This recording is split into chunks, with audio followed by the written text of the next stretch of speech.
الحمد لله الذي هدانا سواء الطريق وجعل لنا التوفيق خير رفيق، والصلاة والسلام على من أرسله هدى هو بالاهتداء حقيق، ونورا به الاقتداء يليق، وعلى آله وأصحابه الذين صعدوا في مناهج الصدق بالتصديق وصعدوا في معارج الحق بالتحقيق. أما بعد، فأعوذ بالله من الشیطان الرجیم، بسم اللہ الرحمن الرحیم۔ رب اشرح لی صدری ویسر لی امری واحلل عقدۃ من لسانی یفقہوا قولی۔ باب العلم انواریہ ایجوکیشنل سوسائٹی و جامعہ انواریہ حیدرآباد انڈیا کے زیر اہتمام شرح تہذیب کا درس بفضلہ تعالی قسطوار جاری ہے۔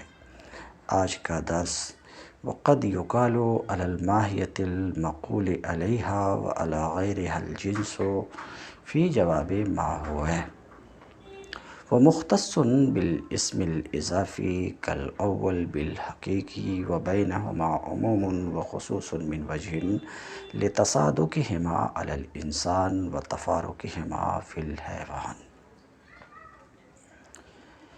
متن کی یہ عبارت جو میں ابھی آپ کے سامنے پڑھا،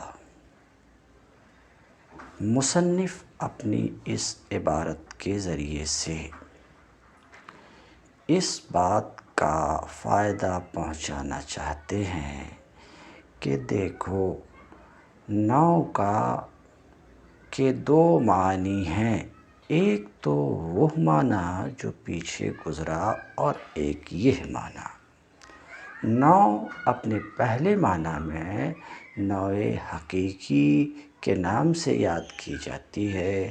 نو پہلے معنی میں حقیقی کی قید سے مقید کی جاتی ہے، یعنی گزشتہ معنی میں ذکر کردہ معنی میں نو کو نوع حقیقی کہتے ہیں۔ نو کا لفظ ایک دوسرے معنی پر بھی بولا جاتا ہے اور وہ معنی یہ ہے۔ نو اپنے دوسرے معنی میں اضافی کی قید سے مقید ہوتی ہے اور پورا نام پھر اس کا پڑ جاتا ہے نوع اضافی۔ تو جو عبارت میں پڑھا، اس عبارت میں مصنف نوع اضافی کی تعریف کر رہے ہیں اور تعریف کرنے کے بعد پھر جیسا کہ آپ نے سنا کہ نو کے دو معنی ہیں، حقیقی اور اضافی، دو معنی ہیں نو کے، جیسا کہ آپ نے سنا۔ تو ان دونوں کے درمیان یعنی نوع حقیقی اور اضافی کے درمیان نسبت کو بتانا چاہ رہے ہیں۔ حاصل بیان یہ کہ نوع حقیقی اور نوع اضافی کے درمیان عموم خصوص من وجہین کی نسبت ہے، یعنی ایک مادہ میں، تفصیل ابھی ہم آگے بتائیں گے، ایک مادہ میں دونوں صادق آ جاتی ہیں۔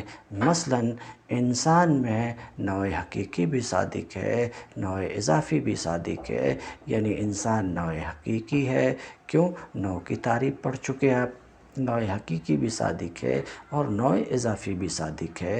ابھی اس بات کی پوری وضاحت شرح میں ہوگی انشاءاللہ۔ تو انسان پر نوع حقیقی بھی صادق، نوع اضافی بھی صادق۔ حیوان پر نوع اضافی صادق ہے، نوع حقیقی صادق نہیں ہے۔ نقطہ میں نوع حقیقی صادق ہے، نوع اضافی صادق نہیں۔ ایک مادہ اجتماع کا، دو مادہ افتراق کا، تو نوع حقیقی اور نوع اضافی کے درمیان عموم خصوص من وجہین کی نسبت ہے۔ تو سماعت فرمایا آپ نے کہ جتنی عبارت ابھی میں پڑھا اس عبارت کے ذریعے سے دو بات کا فائدہ آپ کو پہنچانا چاہ رہے ہیں۔ نمبر ایک، نوع اضافی کسے کہتے ہیں؟ نمبر دو، نوع اضافی اور نوع حقیقی میں کون سی نسبت ہے؟ تو آپ کو یہ دو باتیں لینی ہیں، عبارت کو بھی حل کرنی ہے۔ پہلے نوع اضافی کی تعریف۔ تو سنیے، نوع اضافی وہ کلی ذاتی ہے جس کے اوپر اس کی کوئی جنس ہو۔ کیا کہا میں؟ نوع اضافی وہ کلی ذاتی ہے،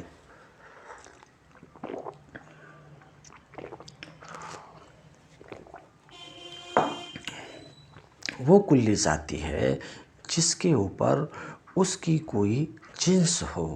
مثال کے طور پہ انسان نوع اضافی ہے، کیونکہ انسان کلی ذاتی ہے۔ کلی ذاتی کی تفصیل پچھلے سبق میں میں کر چکا۔ کیونکہ انسان کلی ذاتی ہے اور اس کے اوپر حیوان ہے اور وہ جنس ہے، یوں ہی حیوان، جسم نامی، جسم مطلق، ان میں سے ہر ایک بھی نوع اضافی ہے۔ ہاں، جوہر نوع اضافی نہیں ہے، اس لیے کہ وہ اگرچہ کلی ذاتی ہے لیکن اس کے اوپر کوئی جنس نہیں ہے۔ تو سماعت فرمایا کہ نوع اضافی وہ کلی ذاتی ہے جس کے اوپر اس کی کوئی جنس ہو، جس کے اوپر اس کی کوئی جنس ہو، یہی نوع اضافی ہے۔ اب مصنف کے لفظ میں نوع اضافی کی تعریف سماعت فرمائیں۔ کہتے ہیں قولہ الماہیۃ المقول علیہا وعلی غیرہا الجنس۔ مصنف کا قول، لیکن پہلے متن کی عبارت کا ترجمہ میں کر دیتا ہوں۔ کبھی نو بولی جاتی ہے، وقد یقال، نو بولی جاتی ہے اس ماہیت پر کہ اس ماہیت پر اور دوسری ماہیت پر ما ہوا کے جواب میں جنس بولی جائے، اور یہ نو اس معنی میں اضافی کے نام کے ساتھ مختص ہے جیسے کہ نو پہلے معنی میں حقیقی کے نام کے ساتھ مختص ہے۔ وبینہما عموم و خصوص من وجہ، اور ان دونوں کے درمیان، نوع اضافی اور حقیقی کے درمیان عموم خصوص من وجہ کی نسبت ہے۔ کیوں؟ ان دونوں کے انسان پر صادق آنے کی وجہ سے اور ان دونوں کے متفارق ہونے کی وجہ سے حیوان اور نقطہ میں۔ قولہ الماہیۃ المقول علیہا وعلی غیرہا الجنس۔ نو بولی جاتی اس ماہیت پر کہ اس ماہیت پر اور دوسری ماہیت پر جنس بولی جائے۔ اے الماہیۃ المقول، اے الماہیۃ المقول، یہ اے کے ذریعہ تفسیر کر کے شارح کا مقصد کیا ہے؟ بتانا چاہ رہے ہیں کہ مراد متن کی عبارت میں جو ماہیت ہے، متن کی عبارت میں جو ماہیت ہے، ماہیت سے مراد نوع اضافی کی تعریف میں مطلقاً ماہیت نہیں ہے، بلکہ ماہیت سے مراد وہ ماہیت ہے جو ما ہوا کے جواب میں بولی جائے۔ تو یہ جو بولے کہ نوع اضافی ماہیت کو کہتے ہیں، مطلقاً ماہیت کو کہتے ہیں، یہ مصنف کی مراد نہیں ہے، بلکہ مصنف کی مراد یہ ہے کہ نوع اضافی اس ماہیت کو کہتے ہیں جو ما ہوا کے جواب میں بولی جائے۔ یہ کہنے کی کیا ضرورت پڑی؟ شارح یہ کیوں کر کہہ رہے ہیں کہ ماہیت سے مراد کیا ہے؟ وہ ماہیت جو ما ہوا کے جواب میں بولی جائے۔ یہ اتنی سی قید کیوں بڑھا رہے ہیں شارح کا کیا مقصد ہے؟ کہتے ہیں شارح کا مقصد اس شرح سے ایک پڑھنے والے اعتراض کو دفع کرنا ہے، اور وہ اعتراض یہ ہے کہ نوع اضافی کی تعریف ماہیت مقول کے ذریعے سے الی آخرہ، یہ تعریف معنی نہیں ہے۔ کیوں؟ کیونکہ انہوں کہہ رہے ہیں کہ نوع اضافی کسے کہتے ہیں؟ اس ماہیت کو کہتے ہیں کہ اس پر اور دوسری ماہیت پر ما ہوا کے جواب میں جنس بولی جائے۔ یہ معنی نہیں ہے، کیونکہ یہ تو شخص اور صنف پر بھی صادق ہے، شخص اور صنف پر بھی صادق ہے۔ کہتے ہیں شخص بھی ایک ماہیت ہے، کیونکہ شخص بھی ایک ماہیت ہے کہ اس ماہیت اور دوسری ماہیت پر ما ہوا کے جواب میں جنس بولی جاتی ہے۔ مثال کے طور پہ جب یہ سوال ہو کہ زید و فرس کیا ہے تو جواب حیوان ہوگا، تو دیکھیے زید شخص ہے، اس ماہیت اور ایک دوسری ماہیت فرس پر ما ہما کے ذریعے سوال کیا تو جواب میں جنس بولی گئی، تو ایسی صورت میں لازم آئے گا کہ زید بھی نوع اضافی ہو جائے۔ اسی طریقے سے صنف کا بھی نوع اضافی میں داخل ہونا لازم آئے گا، حالانکہ صنف نوع اضافی نہیں ہے۔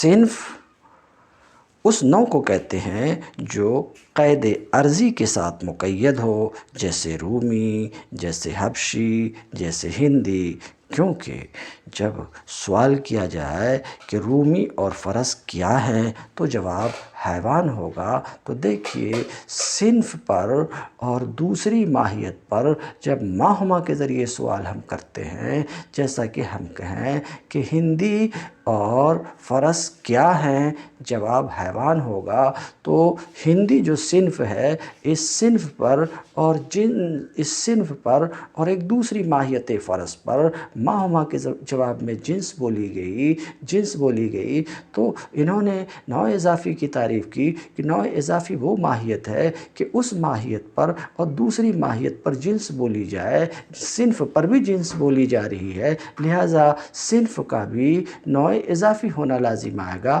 یہ ہے اعتراض۔ اس اعتراض کے دفع کرنے کے لیے مصنف نے کہا کہ متن کی عبارت میں جو ماہیت کا لفظ ہے، ماہیت سے مراد مطلق ماہیت نہیں ہے، بلکہ ماہیت سے مراد وہ ماہیت ہے جو ما ہوا کے جواب میں بولی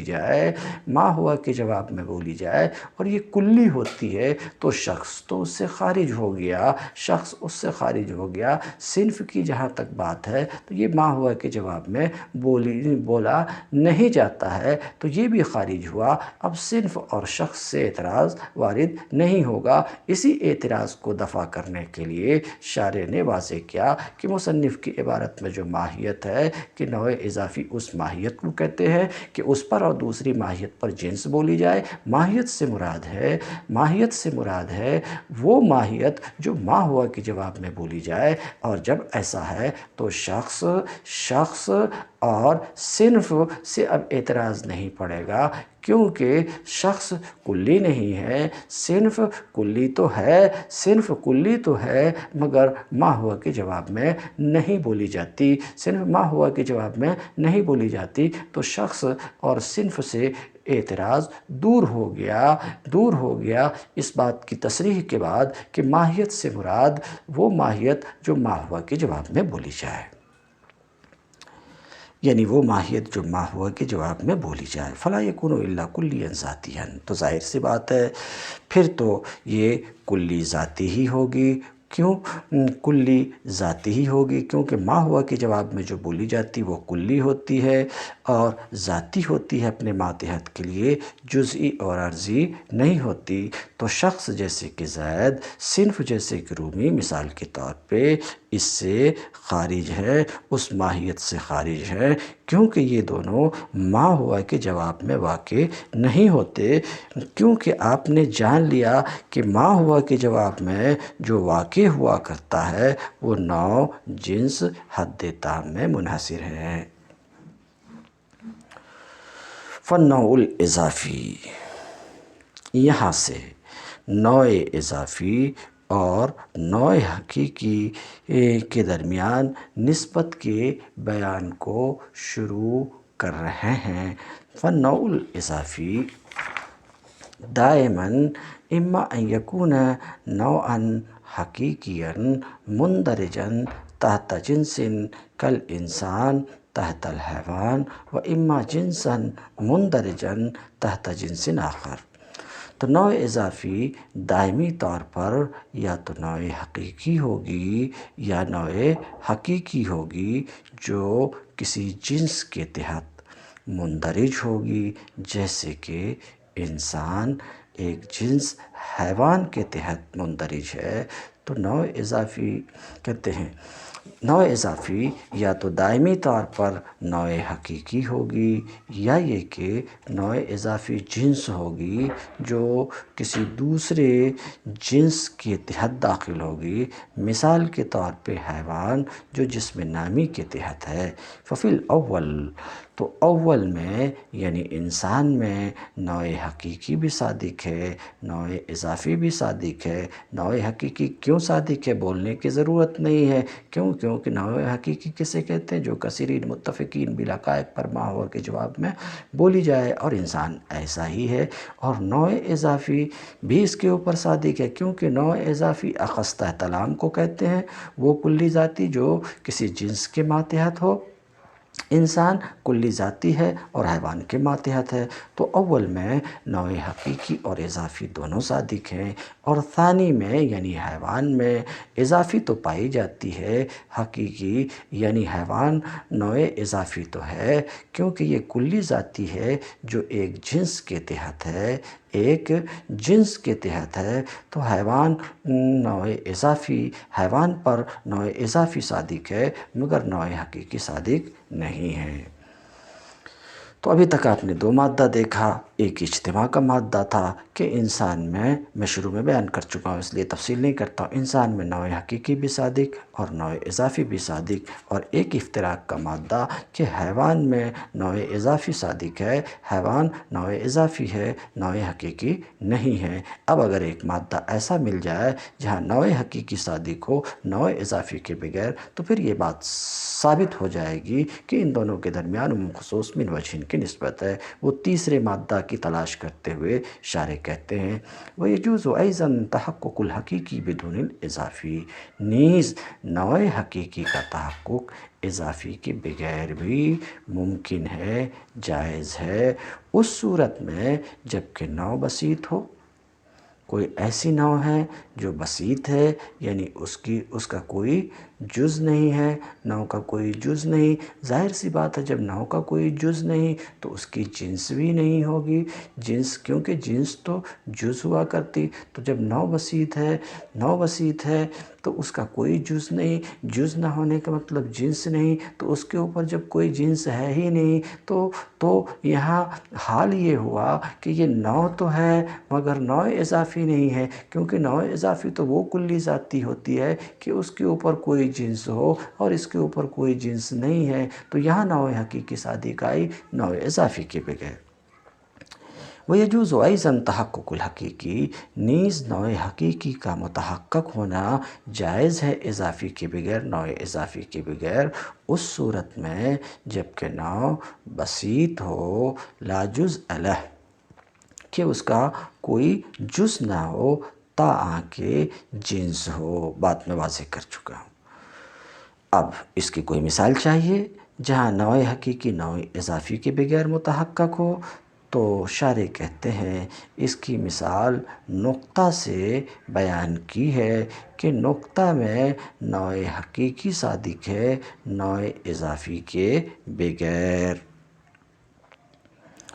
سمجھ رہے ہیں؟ نوع حقیقی صادق ہے نوع اضافی کے بغیر، تو نقطہ سے مثال بیان کی ہے، کس کی؟ اس مادہ افتراق کی۔ کون سے مادہ افتراق؟ کہ نوع حقیقی صادق ہو نوع اضافی کے بغیر، جیسے کہ نقطہ یہ اس پر نوع حقیقی صادق ہے نوع اضافی صادق نہیں ہے، وفیہ مناقشہ،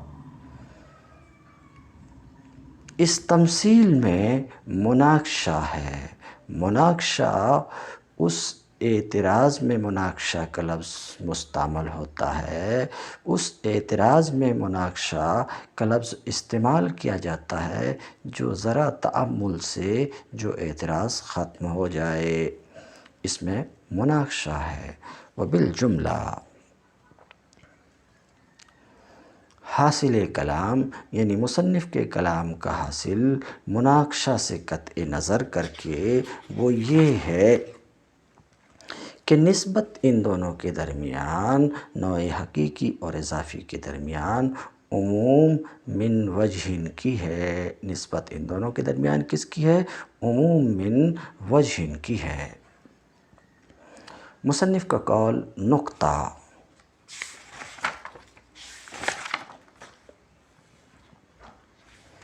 وتفارقہما فی الحیوان والنقطہ، تو مصنف کا قول نقطہ، نقطہ کسے کہتے ہیں؟ تو نقطہ خط کے طرف کو کہتے ہیں۔ جیسے یہ ہماری ایک کتاب ہے جو کھلی ہوئی ہے، تو یہ کتاب تو ایک جسم ہے۔ ابھی میں بتاتا ہوں، کتاب جسم ہے، ٹھیک ہے۔ اب جو کتاب ہے، یہ کتاب ایک جسم ہے۔ اس کتاب کے دو طرف ہیں، ایک سطح ظاہر، ایک سطح باطن، ٹھیک ہے۔ تو یہ جو سطح ظاہر ہے اور سطح باطن ہے، یہ جسم کے دو طرف ہیں، سطح ظاہر، سطح باطن۔ یہ سطح ظاہر ہے، یہ سطح باطن ہے۔ تو جسم کے دو طرف، سطح ظاہر، سطح باطن۔ سطح کے کنارے کو، سطح کے طرف کو کیا بولیں گے؟ خط بولیں گے۔ تو جسم کے دو طرف، جسم کے طرف کو سطح کہتے ہیں، اور سطح کے طرف کو خط کہتے ہیں، اور خط کے طرف کو نقطہ کہتے ہیں۔ یہ کچھ بتانا چاہ رہے ہیں۔ نقطہ خط کے طرف کا نام ہے، اور خط سطح کے طرف کا نام ہے، اور سطح جسم تعلیمی جسم کے طرف کا نام ہے۔ تو سطح کا حال یہ ہے کہ سطح یہ گہرائی میں تقسیم کو قبول نہیں کرتی، اور خط کا حال یہ ہے کہ یہ چوڑائی اور گہرائی میں تقسیم کو قبول نہیں کرتی، اور نقطہ کا حال یہ ہے کہ نقطہ تقسیم کو بالکل قبول نہیں کرتا، نہ لمبائی میں، نہ چوڑائی میں، نہ گہرائی میں۔ تو نقطہ کا حال یہ ہوا کہ نقطہ وہ عرض ہے جو تقسیم کو بالکل قبول نہیں کرتا۔ جب یہ تقسیم کو بالکل قبول نہیں کرتا، تو اس کا مطلب یہ ہوا کہ نقطہ کا کوئی جز نہیں ہے، فلا یکون لہا جنس۔ جب نقطہ کا کوئی جز نہیں ہے، تو نقطہ کی کوئی جنس بھی نہیں ہوگی۔ وفیہ نظر، اور اس میں نظر ہے کہ جز نہیں ہے نقطہ کا، تو نقطہ کے لیے جنس بھی نہیں ہے، اس میں نظر ہے، کیونکہ یہ تو اس بات کے اوپر دال ہے کہ خارج میں اس کا کوئی جز نہیں ہے، خارج میں اس کا کوئی جز نہیں ہے۔ اور جزء خارجی کا نام نہیں ہے، جنس جزء خارجی کا نام نہیں ہے، بلکہ جنس تو اجزائے عقلیہ میں سے ہے۔ تو ایسا ہو سکتا ہے کہ نقطہ کے لیے جزء عقلی ہو، وہی اس کی جنس ہو۔ وَإِن لَّمْ يَكُن لَّهَا جُزْءٌ فِي الْخَارِجِ، اگرچہ اس کے خارج میں جز نہ ہو۔ تم الدرس اليوم، وآخر دعوانا ان الحمد للہ رب العالمین۔